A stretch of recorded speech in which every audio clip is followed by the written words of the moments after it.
जय श्री राम भक्तों, आप सभी को मेरा नमस्कार। तो आज हम सब रक्षा बंधन का धार्मिक महत्व और पौराणिक कथा के बारे में सुनने वाले हैं। कथा को अंत तक जरूर सुने ताकि आप भी रक्षा बंधन का महत्व समझ सके। इसे और भी वीडियो सुनने के लिए हमारी चैनल को अभी सब्सक्राइब करें और आइए अब रक्षा बंधन कथा का महत्व सुनते हैं। श्री गणेशाय नमः। ओम नमो भगवते वासुदेवाय। रक्षा बंधन केवल भाई बहन का एक पर्व नहीं है, बल्कि यह प्रेम, विश्वास, त्याग, कर्तव्य और रक्षा के पवित्र संकल्प का उत्सव है।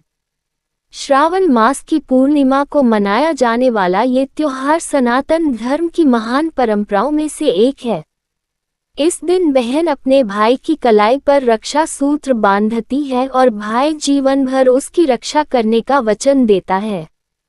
लेकिन बहुत कम लोग जानते हैं कि रक्षा बंधन का इतिहास हजारों वर्ष पुराना है और इसकी जड़ें हमारे वेदों, पुराणों और महाभारत तक जाती हैं।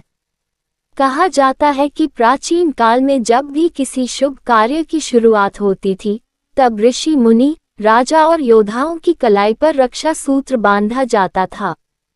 ये केवल एक धागा नहीं माना जाता था, बल्कि ईश्वर की कृपा, धर्म की रक्षा और आत्मबल का प्रतीक था। रक्षा सूत्र बांधते समय ये पवित्र मंत्र बोला जाता था, यन बधो बलिराजा दानवेंद्रो महाबलः तेन त्वामनु बध्नामि रक्षे मां चल। अर्थात जिस रक्षा सूत्र से महान दानवीर राजा बलि को बांधा गया था, उसी रक्षा सूत्र से मैं तुम्हें बांधता हूँ। ये तुम्हारी सदैव रक्षा करे और तुम्हें धर्म के मार्ग पर अडिग रखे। इसी रक्षा सूत्र की महिमा से जुड़ी एक अत्यंत पावन कथा का वर्णन भविष्य पुराण और अन्य ग्रंथों में मिलता है। बहुत समय पहले देवताओं और असुरों के बीच भयंकर युद्ध छिड़ गया। असुरों की सेना अत्यंत शक्तिशाली थी और उनके राजा के नेतृत्व में देवताओं पर लगातार आक्रमण हो रहे थे। इंद्रदेव बार बार युद्ध हार रहे थे। स्वर्गलोक में भय का वातावरण था। देवताओं के महल सूने पड़ गए थे और सभी चिंतित थे कि यदि यही स्थिति रही तो अधर्म पूरे संसार पर छा जाएगा। निराश होकर देवराज इंद्र अपने गुरु बृहस्पति के पास पहुंचे और बोले, गुरुदेव, हमने पूरी शक्ति लगा दी, लेकिन असुरों की सेना दिन प्रतिदिन और अधिक बलवान होती जा रही है। अब हमारी रक्षा कौन करेगा? उसी समय इंद्र की पत्नी देवी शची इंद्राणी वहां पहुंची। उन्होंने गुरु बृहस्पति से रक्षा का उपाय पूछा। गुरु बृहस्पति ने कहा, श्रावण पूर्णिमा का दिन अत्यंत शुभ है। यदि इस दिन श्रद्धा और विश्वास से रक्षा सूत्र तैयार कर भगवान विष्णु और देवताओं का स्मरण करते हुए किसी धर्मात्मा की कलाई पर बांधा जाए, तो ईश्वर स्वयं उसकी रक्षा करते हैं। देवी शची ने प्रातःकाल स्नान किया, पूजा की, भगवान विष्णु और भगवान शिव का ध्यान किया और मंत्रोच्चार के साथ एक पवित्र रक्षा सूत्र तैयार किया। उन्होंने पूरे विश्वास के साथ वह रक्षा सूत्र इंद्रदेव की कलाई पर बांधते हुए प्रार्थना की, हे प्रभु, मेरे स्वामी की रक्षा कीजिए। इन्हें धर्म की रक्षा करने की शक्ति दीजिए और अधर्म पर विजय प्रदान कीजिए। इंद्रदेव ने उस रक्षा सूत्र को केवल धागा नहीं, बल्कि ईश्वर के आशीर्वाद के रूप में स्वीकार किया। अगले ही दिन वे पूरे आत्मविश्वास के साथ युद्धभूमि में पहुंचे। इस बार उनके हृदय में भय नहीं था, उनके मन में केवल भगवान पर विश्वास था। जैसे ही युद्ध आरंभ हुआ, देवताओं में अद्भुत साहस जाग उठा।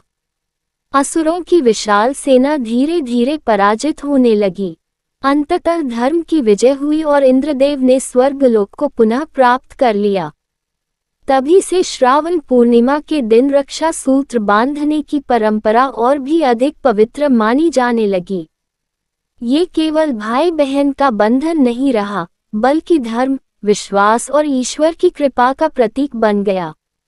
देवताओं और असुरों की कथा के बाद अब सुनिए रक्षा बंधन की सबसे प्रसिद्ध और हृदय को स्पर्श करने वाली पौराणिक कथा, जो हमें बताती है कि सच्चा रक्षा बंधन केवल रक्त के रिश्तों से नहीं, बल्कि प्रेम, विश्वास और निस्वार्थ भावना से बनता है। महाभारत काल की बात है। एक दिन राजसूय यज्ञ के अवसर पर अनेक राजा, ऋषि मुनि और योद्धा उपस्थित थे। उसी समय भगवान श्री कृष्ण ने अधर्म का अंत करने के लिए शिशुपाल का वध किया। जब भगवान श्री कृष्ण ने अपने सुदर्शन चक्र को वापस हाथ में लिया तो उसकी तेज धार से उनकी तर्जनी उंगली हल्की सी कट गई। उंगली से रक्त की बूंदें गिरने लगी। वहां उपस्थित सभी लोग घबरा गए। कोई वैद्य को बुलाने दौड़ा, कोई वस्त्र खोजने लगा, लेकिन उसी क्षण महारानी द्रौपदी ने बिना एक पल का भी विचार किए अपनी कीमती रेशमी साड़ी का एक टुकड़ा फाड़ा और भगवान श्री कृष्ण की उंगली पर बांध दिया। द्रौपदी ने यह नहीं सोचा कि उसकी साड़ी महंगी है या लोग क्या कहेंगे।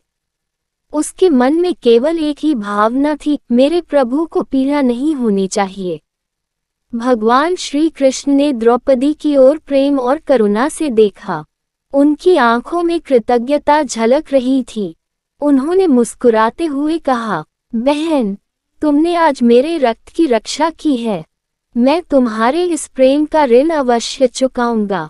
जब भी तुम संकट में मुझे पुकारोगी, मैं तुम्हारी रक्षा के लिए अवश्य आऊंगा। समय बीतता गया। हस्तिनापुर में महाभारत की घटनाएं घटित होने लगीं।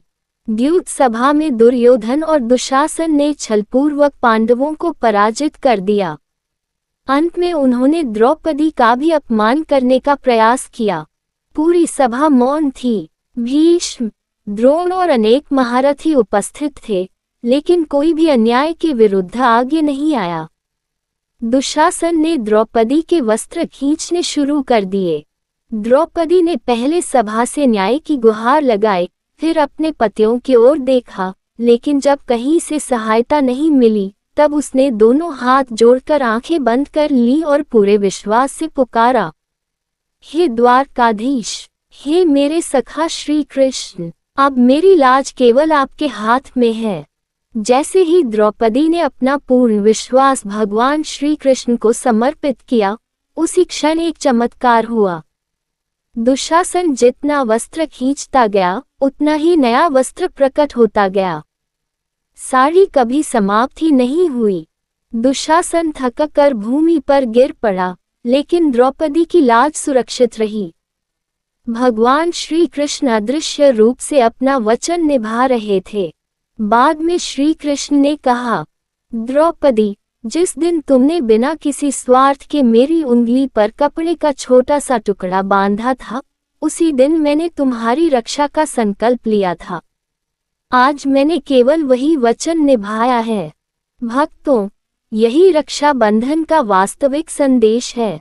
जहाँ निस्वार्थ प्रेम होता है, वहाँ भगवान स्वयं रक्षक बन जाते हैं। रक्षा बंधन केवल भाई और बहन का पर्व नहीं, बल्कि हर उस रिश्ते का उत्सव है जिसमें विश्वास, सम्मान, त्याग और रक्षा का संकल्प हो। रक्षा बंधन की सबसे पवित्र और प्राचीन कथाओं में से एक कथा भगवान विष्णु, माता लक्ष्मी और महादानी राजा बलि की है। इसी कथा से रक्षा सूत्र की वास्तविक महिमा का वर्णन मिलता है। सतयुग में राजा बलि अत्यंत पराक्रमी, दानी और अपनी प्रजा से प्रेम करने वाले शासक थे। उनकी कीर्ति तीनों लोकों में फैल गई। उनके प्रभाव से देवता चिंतित हो गए और सभी भगवान विष्णु की शरण में पहुंचे। भगवान विष्णु ने वामन अवतार धारण किया। वे एक छोटे ब्राह्मण बालक के रूप में राजा बलि के यज्ञ में पहुंचे। राजा बलि ने उनका सम्मान किया और कहा, ब्राह्मण देव, आप जो चाहे वरदान मांगिए। वामन भगवान ने मुस्कुराकर कहा, मुझे केवल 3 पग भूमि चाहिए। गुरु शुक्राचार्य ने राजा बलि को चेतावनी दी कि यह कोई साधारण बालक नहीं, स्वयं भगवान विष्णु हैं। लेकिन राजा बलि ने उत्तर दिया, यदि स्वयं भगवान मेरे द्वार पर याचक बनकर आए हैं, तो मैं अपना वचन कैसे तोड़ सकता हूँ। जैसे ही राजा बलि ने दान का संकल्प लिया, भगवान वामन ने विराट रूप धारण कर लिया। एक कदम में उन्होंने पृथ्वी को नाप लिया, दूसरे कदम में स्वर्गलोक को। अब तीसरे कदम के लिए कोई स्थान नहीं बचा। राजा बलि ने विनम्रता से अपना सिर भगवान के चरणों में झुका दिया और कहा, प्रभु, तीसरा कदम मेरे सिर पर रख दीजिए। भगवान विष्णु राजा बलि की सत्यनिष्ठा, विनम्रता और दानशीलता से अत्यंत प्रसन्न हुए। उन्होंने उन्हें पाताल लोक का राजा बनाया और वरदान मांगने को कहा। राजा बलि ने कहा, प्रभु, यदि आप मुझ पर प्रसन्न हैं, तो एक वर दीजिए कि आप सदैव मेरे साथ रहें। भगवान विष्णु ने उनका वर स्वीकार कर लिया और पाताल लोक में उनके द्वारपाल बनकर रहने लगे। उधर वैकुंठ में माता लक्ष्मी भगवान विष्णु के बिना अत्यंत व्याकुल हो गईं। उन्होंने देवर्षि नारद से उपाय पूछा। नारद जी ने कहा, हे माता, श्रावण पूर्णिमा के दिन राजा बलि की कलाई पर रक्षा सूत्र बांधकर उन्हें अपना भाई बना लीजिए। भाई अपनी बहन की इच्छा कभी नहीं टालता। श्रावण पूर्णिमा के शुभ दिन माता लक्ष्मी साधारण स्त्री का वेश धारण करके राजा बलि के महल पहुंची। उन्होंने राजा बलि की आरती उतारी, उनकी कलाई पर रक्षा सूत्र बांधा और उनके सुख समृद्धि की कामना की। राजा बलि भावुक होकर बोले, आज से आप मेरी बहन हैं। बताए, मैं आपको क्या उपहार दूं? माता लक्ष्मी ने मुस्कुराकर कहा, भैया, मुझे कोई धन या आभूषण नहीं चाहिए।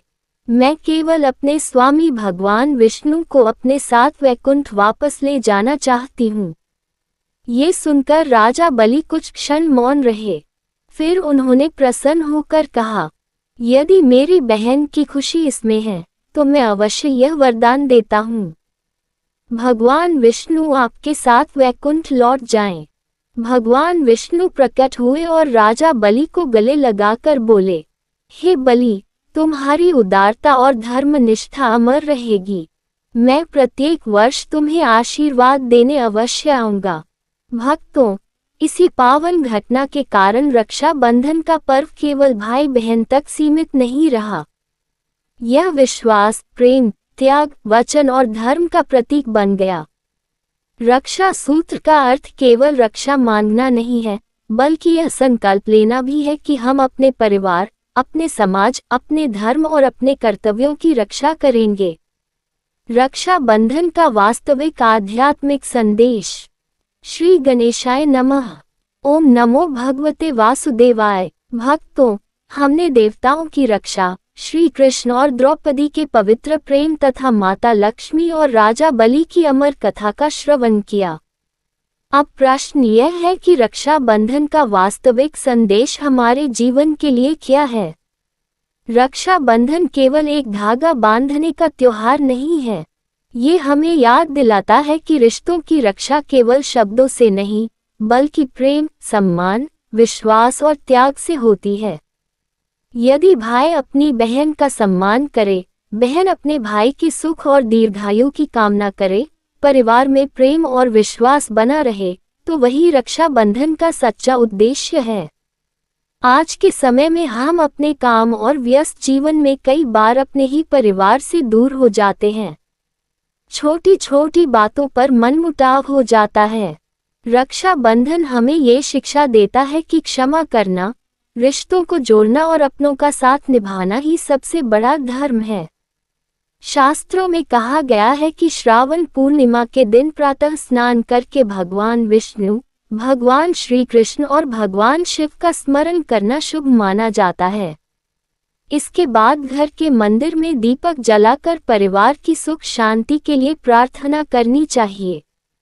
बहन को भाई के माथे पर तिलक लगाना, आरती उतारना और रक्षा सूत्र बांधना चाहिए। भाई को भी केवल उपहार ही नहीं, बल्कि अपनी बहन के सम्मान, सुरक्षा और हर सुख दुख में साथ देने का संकल्प लेना चाहिए। यदि किसी का सगा भाई या बहन न हो, तब भी इस दिन किसी योग्य व्यक्ति, गुरु, सैनिक, रक्षक, मित्र या परिवार के बड़े सदस्य के प्रति सम्मान और सद्भाव व्यक्त किया जा सकता है। रक्षा बंधन का भाव केवल रक्त संबंधों तक सीमित नहीं है, यह मानवता, विश्वास और करुणा का उत्सव भी है। भक्तों, एक और बात हमेशा याद रखिए, रक्षा सूत्र तभी सार्थक होता है जब उसके साथ सच्चे कर्म जुड़े हों। यदि हम दूसरों का अपमान करें, झूठ बोलें, अन्याय करें और फिर केवल राखी बांधकर शुभ फल की आशा रखें, तो यह इस पर्व की भावना के अनुरूप नहीं है। रक्षा बंधन हमें धर्म, सत्य, सेवा और सदाचार का मार्ग अपनाने की प्रेरणा देता है। आइए, इस पावन अवसर पर हम एक संकल्प लें। मैं अपने माता पिता का सम्मान करूंगा। मैं अपने भाई बहनों से प्रेम करूंगा। मैं अपने परिवार में कभी द्वेष नहीं फैलाऊंगा। मैं सत्य, करुणा और धर्म के मार्ग पर चलूंगा और जहां भी अन्याय होगा उसका शांतिपूर्ण और धर्मसम्मत विरोध करूंगा। यही रक्षा बंधन का सच्चा संदेश है। अंत में पूरे श्रद्धा भाव से भगवान श्री कृष्ण, भगवान विष्णु और माता लक्ष्मी से प्रार्थना करें। हे प्रभु, हमारे परिवार में प्रेम, विश्वास और एकता बनाए रखें। हमारे भाई बहनों के जीवन में सुख, समृद्धि, उत्तम स्वास्थ्य और दीर्घायु प्रदान करें। हमें ऐसा जीवन दे कि हम एक दूसरे की रक्षा केवल शब्दों से नहीं, बल्कि अपने आचरण, सेवा और प्रेम से कर सकें। हमारे घर से कलह, अहंकार और द्वेष को दूर करें तथा सदैव धर्म और सत्य के मार्ग पर चलने की प्रेरणा दें। रक्षा बंधन का पवित्र धागा हमें जीवन भर यह स्मरण कराता रहे कि सबसे मजबूत बंधन प्रेम, विश्वास और निस्वार्थ सेवा का होता है। जय श्री कृष्ण, जय श्री हरि विष्णु। रक्षा बंधन की हार्दिक शुभकामनाएं। राधे राधे।